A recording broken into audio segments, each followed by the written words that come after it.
کی سکینہ زندان شام میں مر گئی. جب مر گئی نا سکینہ تو سکینہ کا لاشا حمام میں رکھا گیا. غسالہ کو غسل دینے کے لیے بلایا گیا. جناب زینب حمام میں ہیں, جناب سید سجاد باہر کھڑے ہیں. جب تھوڑی دیر ہو گئی تو جناب سجاد نے کہا پھوپھی اماں کیا سکینہ کو غسل ہو گیا, کیا سکینہ کو غسل ہو گیا؟ مولا سجاد سے زینب نے کہا بیٹا سجاد انتظار کرو. پھر جب تھوڑی دیر گزری تو بیوی سکینہ بیوی زینب نے فرمایا سجاد انتظار کرو.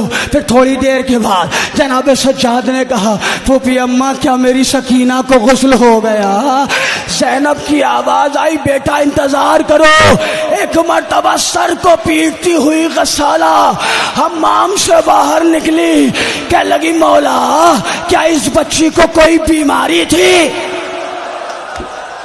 ہائے ہائے ہائے, کیا اس بچی کو کوئی بیماری تھی؟